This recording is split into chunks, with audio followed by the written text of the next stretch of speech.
자, 우리 2절의 마지막 주제인 공분산과 상관계수 220페이지부터 같이 보도록 하겠습니다. 공분산과 상관계수는 뒤에 상관 분석에서 다시 한번 상관계수 얘기가 나올 텐데 굉장히 중요하고 사실 숫자를 구하는 것도 중요하지만 그 의미를 해석하는 것이 더 중요하다고 할 수 있겠습니다. 공분산이란 무엇이냐? 코베리언스라고 되어 있는 공분산은 두 확률 변수가 있으면, 그러니까 하나의 확률 변수가 아니라 두 개의 확률 변수의 관계를 나타내는 것인데요. 우리 앞에서는 기대값과 분산에서 하나의 확률 변수에 대한 기대값, 평균, 그리고 흩어져 있는 정도인 삼포도인 분산을 구했다면 지금은 공통적으로 X와 Y가 어떤 관계를 가지고 있나, 두 개의 확률 변수에 대한 관계를 표현하는 것인데요. 특히 선형 관계가 어떻게 이루어지나라는 것을 보는 것이 공분산 그리고 상관계수입니다. 자, 공분산을 얘기하기 위해서 이러한 그림을 한번 그려볼게요. 선형 관계라는 것은 우리가 잘 알고 있는 XY 평면에서 이런 모양이 될 때 선형 관계라고 얘기해요. 즉, 직선의 모양으로 증가하거나 감소하는. 자, 그러면 만약에 이런 관계 있다. 그러면 이렇게 쪼개봅시다.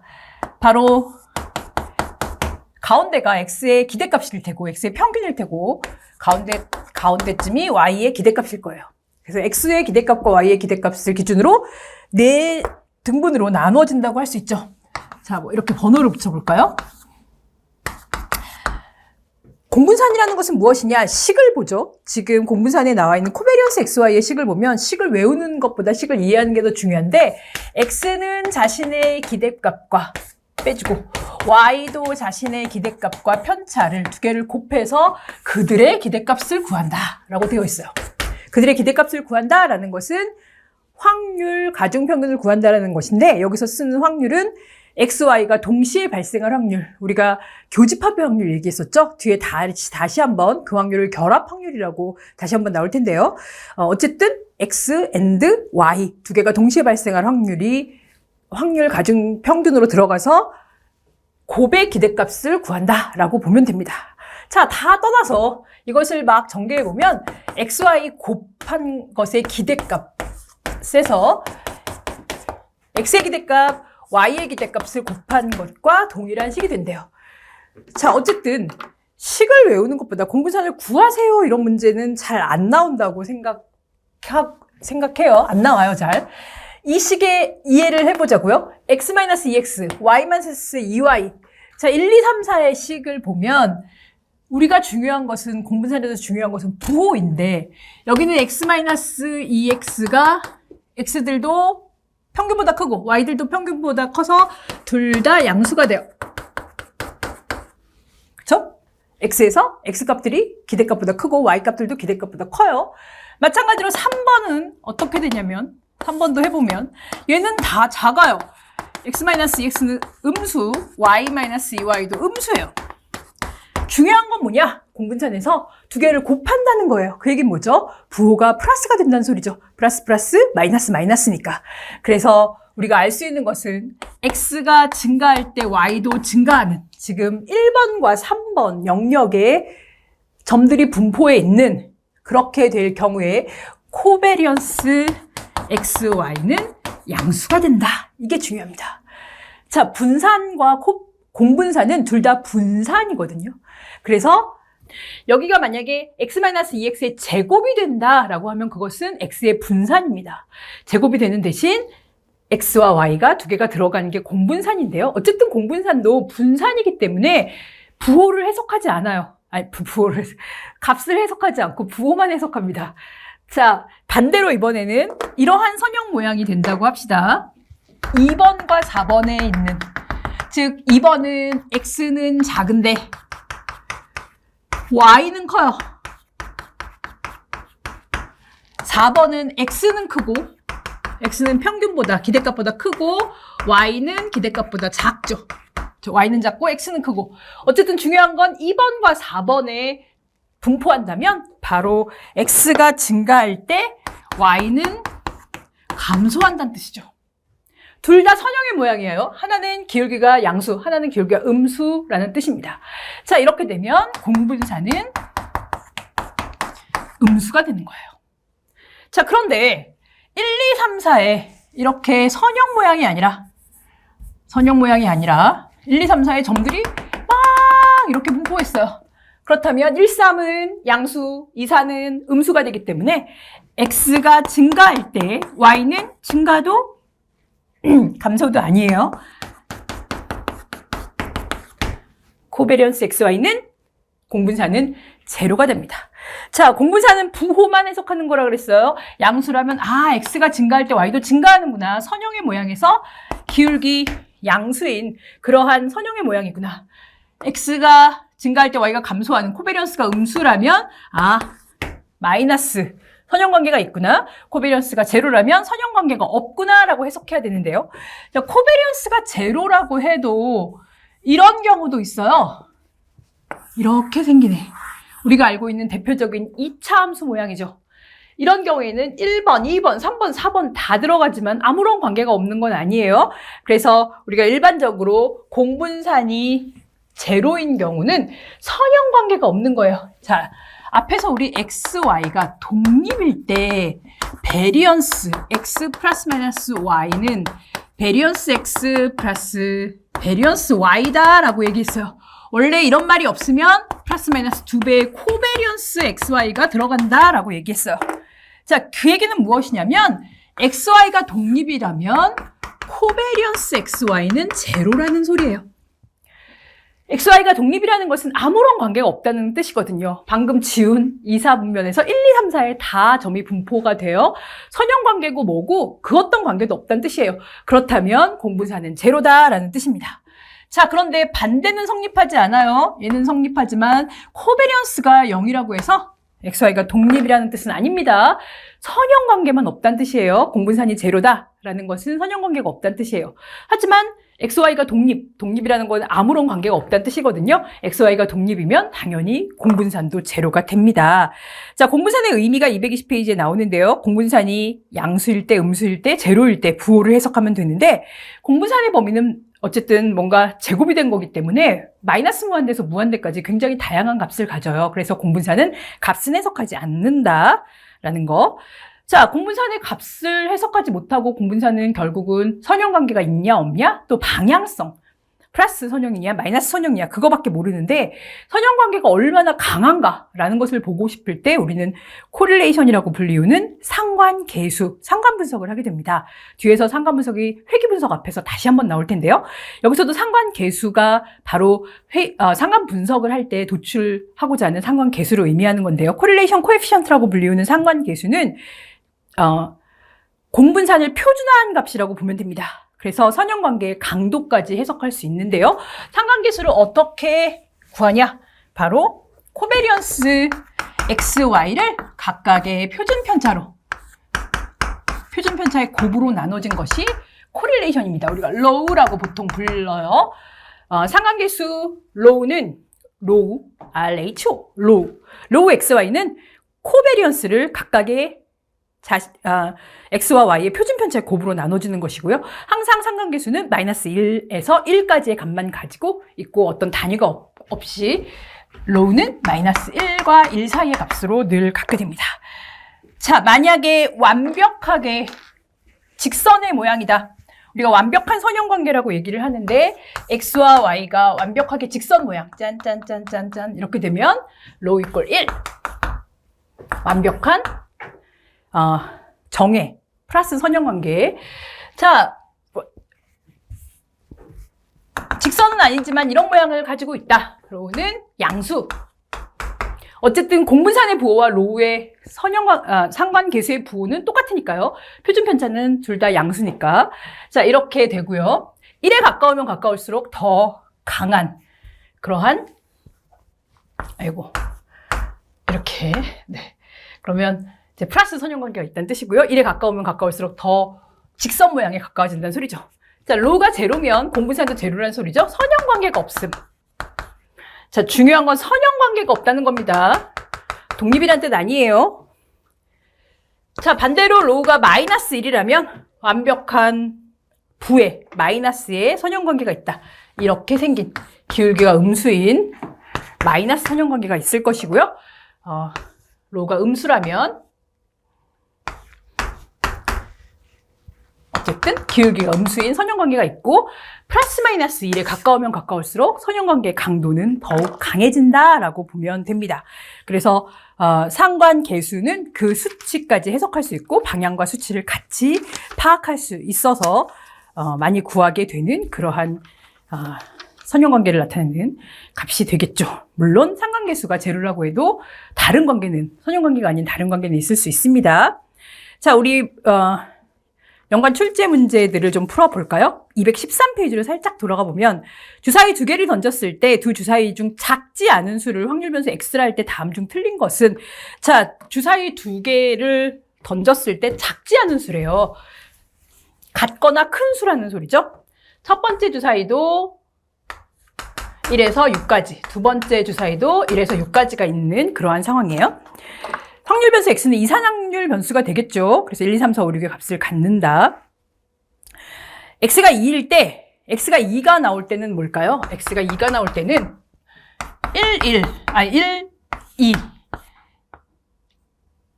그 다음에 여기가 2, 1이 나오거나, 그러니까 첫 번째가 1, 두 번째가 2, 1이 나오거나 2가 나오는 이런 상황이겠죠.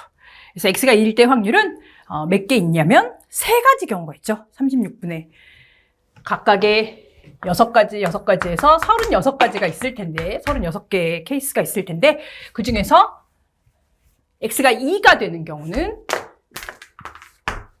하나, 둘, 세 가지이기 때문에 10분의 2가 아니라 36분의 2가 아니라 36분의 3이 되겠죠. 표본 공간은 총 36개의 쌍으로 이루어지고요. 뭐 x가 6보다 작을 때 확률은 x가 6일 때를 빼면 되겠죠. 그래서 2번이 틀렸습니다.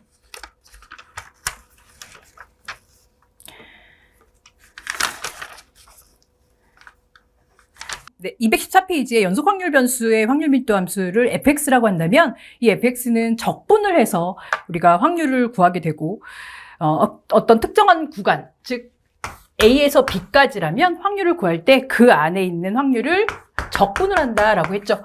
그런데 적분하는 게 쉽지 않으니까 뭐 어떤 확률 밀도 함수의 곡선이 있으면 특정한 구간에서의 면적이 곧 확률이 됩니다. 우리 이제 연속 확률 분포를 이용한 확률 보는 거 계속 나오게 될 거고요. 그런데 시그마 다 합치면 1이다 라고 되어 있는데 시그마로 하나하나 더할 수는 없기 때문에 한 번이 틀렸다고 할 수 있겠고요.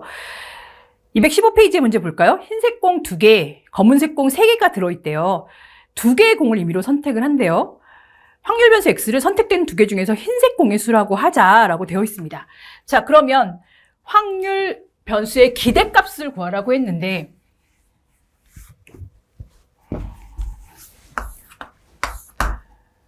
확률 변수 x를 볼까요? 확률 변수 x는 2개 중에 흰색 공 2개, 검은 공 3개가 들어있는데 2개의 공을 꺼내요. 그 중에서 흰색 공의 수라고 하는데 하나도 없을 수도 있어요. 하나가 있을 수도 있고 2개가 있을 수도 있죠. 그리고 각각의 확률을 구해보는 거예요. 자, 우리가 확률을 구할 때 이제 경우의 수를 세야 되는데 경우의 수는 어떤 지금 보면은 전체 공이 지금 5개가 있잖아요. 그 5개 중에서 색깔에 상관없이 그냥 2개를 뽑는 게 전체 경우의 수예요. 그래서 2개를 뽑는다. 컴비네이션이라고 되어 있고 곧 우리 이산확률 분포에서 컴비네이션 계산하는 거 나올 텐데요. 컴비네이션은 5개 중에 2개를 선택하는 개념입니다. 그래서 5개를 가지고 두 무리로, 그러니까 2개는 선택, 3개는 선택 안 하는 거, 이렇게 나누는 그런 게 바로 우리 조합이라고 얘기하죠. 그래서 이렇게 경우의 수를 계산하게 됩니다. 자, 그러면 이것에 맞춰서 확률을 계산하게 되는데 x가 제로일 때, x가 제로라는 것은 하나도 나오지 않는다는 소리예요. 흰색 공 2개 중에서 흰색 공 2개, 검은 공 3개 중에 2개를 뽑았는데 검은 공만 2개가 나온다는 소리죠. 그래서 컴비네이션, 검은 공이 3개, 흰색 공이 2개니까 3개 중에 2개를 뽑힐 확률. 이것이 바로 흰색 공이 하나도 나오지 않을 확률입니다. 얘는 이렇게 계산을 하는데요. 확률을 계산하면 이 식을 계산해보면 10분의 3이 된다고 합니다. 마찬가지로 하나가 나올 확률은 무엇인가? 그렇다면 검은 공 중에 하나, 흰색 공 중에 하나, 이 확률을 구하는 건데요. 얘는 3이고요. 얘는 2가 됩니다. 그래서 10분의 6, 나머지는 당연히 10분의 1이 되겠죠. 두 개가 다 흰 공이 나올 확률. 확률의 총합은 1이 돼야 되니까. 자, 그렇게 되면 각각의 확률 변수와 그때 확률을 구하면 기대값은 너무나 쉽죠? 바로 기대값은 x와 그때의 확률을 다 곱해서 0과 10분의 3, 1과 10분의 6, 2와 10분의 1 각각의 확률 가중평균을 구해서 쫙 더해주면 5분의 4라는 기대값을 구할 수가 있습니다. 자, 216페이지에 문제를 볼까요? 어떤 자동차 정비업소에서 최근 1년 동안 기록을 근거로 찾아오는 손님이 하나도 없는 날과 5명까지 오는 날 기대값 몇 명 정도의 손님이 찾아올 것으로 기대되는가 각각의 손님의 수와 확률을 곱해서 쫙 더해주면 기대값이 나옵니다. 어렵지 않죠?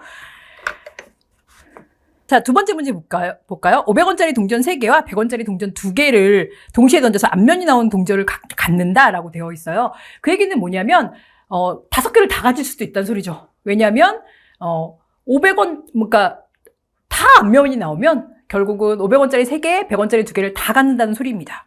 그래서 이거 같은 경우에는 500원짜리가 3개 있는데 결국은 어떻게 보면은 다 갖게 되면 1,500원이 되는 셈이죠. 기대값에서 500으로 하는 것이 아니라 1,500으로 하는 셈이 됩니다. 그런데 그 확률은 반이다. 앞면이 나올 확률은 반이니까. 플러스 100원짜리는 사실 100원이 아니라 200원인 셈이죠. 그래서 그것이 2개고 2분의 1. 이렇게 더해주면 내가 가질 수 있는 동전의 기대값이 나오게 됩니다. 217페이지를 보죠.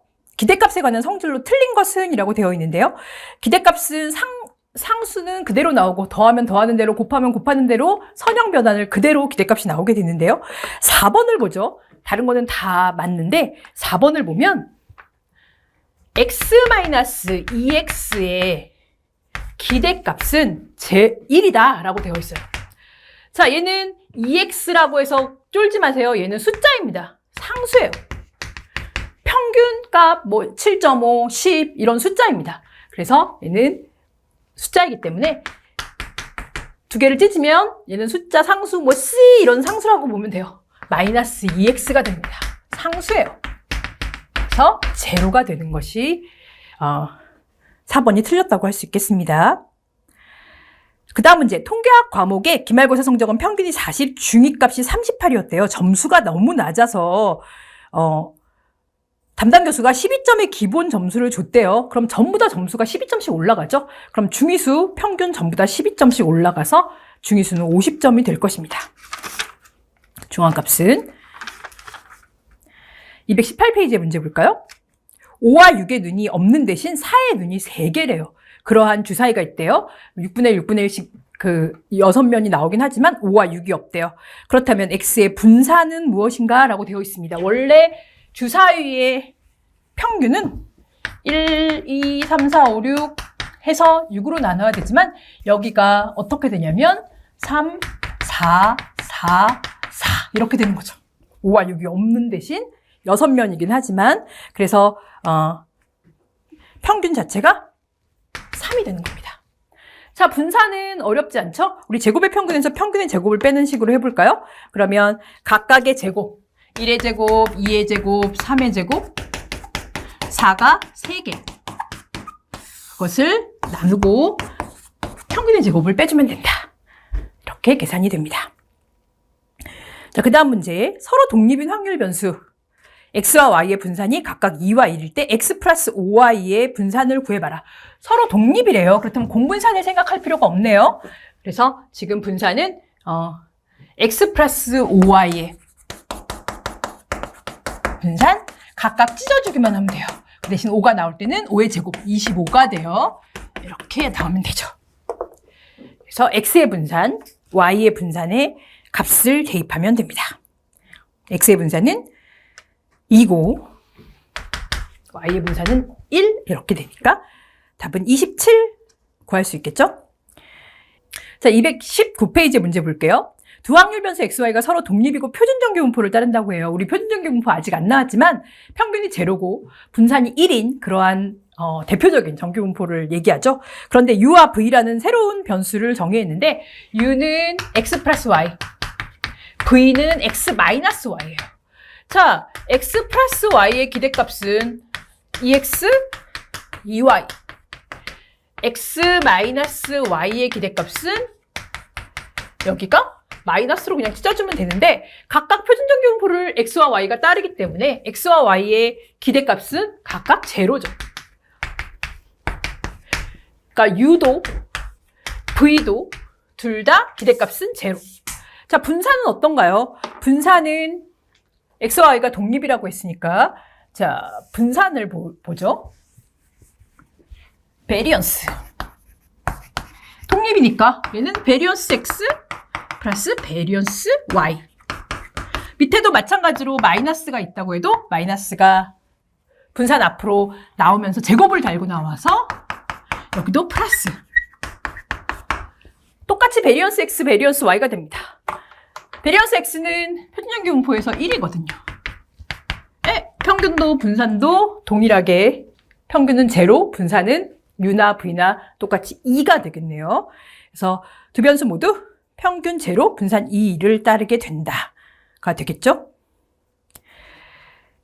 자, 그 다음 문제. n개의 자료가 있는데 분산이 10인데 각각의 자료에 5를 더했대요. 그래봤자 평균은 5씩 증가하지만 평균도 5가 증가하고 개별 자료도 5가 증가해서 분산은 이렇게 상수가 증가하는 것은 분산에 영향을 미치지 않는다, 동일하다라고 했죠.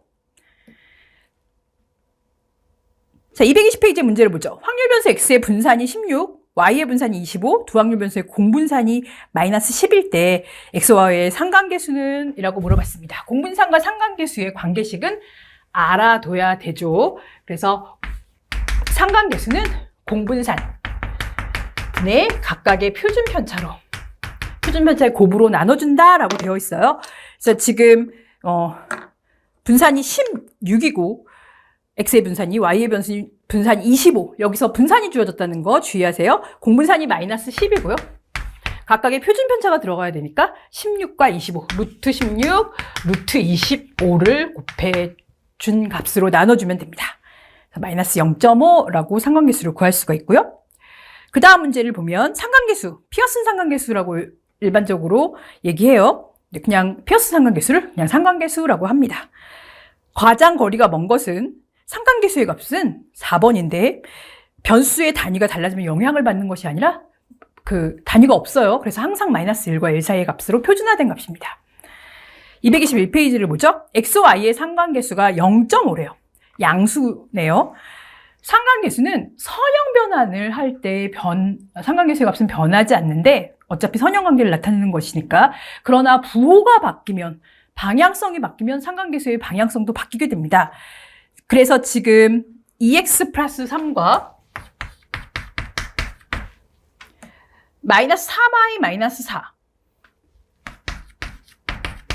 이렇게 돼 있어요. 그러면 이 상관계수는 어떻게 될까? 원래 x와 y의 상관계수가 0.5였는데 지금 2x 플러스 3, 3y 마이너스 3y 마이너스 4 이렇게 되어 있는데 2x, 3 이런 걸 더한 것이 문제가 아니라 부호가 중요하죠. 이런 것을 선형 변환이라고 하는데 선형 변환하면 상관계수의 값은 변하지 않지만 다만 x와 y의 부호가 바뀌었죠. 원래는 플러스 0.5였는데 x와 y가 방향성이 바뀌었어요. 그렇기 때문에 마이너스 0.5로 바뀝니다. 자, 그런데 두 번째 케이스를 보면 마이너스 3x 플러스 4와 마이너스 2x 마이너스 2의 관계는 어떻게 되냐? 자, 얘는 둘 다 마이너스가 됐죠? 그렇기 때문에 방향성이 두 개가 같은 방향으로 바뀌게 된 거기 때문에 역시 플러스 0.5 그대로가 됩니다. 그래서 x와 y가 어느 하나만 반대 방향이 된 게 아니라 둘 다 반대 방향이 됐기 때문에 상관계수는 그대로 0.5가 됩니다. 자, 이제 우리 3절의 확률분포에 대한 얘기를 할 텐데요. 자, 확률분포는 우리가 앞에서 확률 실험을 했을 때 결과를 확률 변수로 어떤 x나 y나 이런 수치에 대입하는 것이 확률 변수였다면 이 확률 변수가 확률을 갖게 할 수 있는 역할을 하는 것이 확률함수였어요. 확률 변수는 당연히 이산확률 변수와 연속 확률 변수로 나누게 됐었죠. 자, 확률 변수가 어떤 확률을 갖는가 하는 것을 전체적으로 보여주는 각각의 확률 변수가 어떤 확률을 갖는가, 이것을 확률 분포라고 해요. 당연히 확률 변수가 이산확률 변수, 연속 확률 변수가 있으니까 확률 분포도 이산확률 분포와 연속 확률 분포로 나눠지겠죠. 이산확률 분포는 확률 함수가 개별 확률 변수에 대한 확률을 구할 수 있지만 연속 확률 분포는 그래프로 해서 특정한 구간의 확률을 구한다라고 얘기를 했었습니다. 그래서 확률 분포는 대표적인 확률 분포들이 소개가 되는데요. 이산확률 분포와 연속 확률 분포에서 우리가 꼭 알아야 되는 그러한 확률 분포들이 소개가 될 거예요. 자, 그러면 먼저 이산확률 분포에 어떤 것들이 있는가? 자, 이산확률 분포는 가장 대표적인 확률 분포가 이항 분포예요. 이항 확률 분포, 간단하게 이항 분포라고 얘기하고요. 그 다음에 포화성 분포라는 것이 소개가 될 거예요. 가장 대표적인 분포가 됩니다.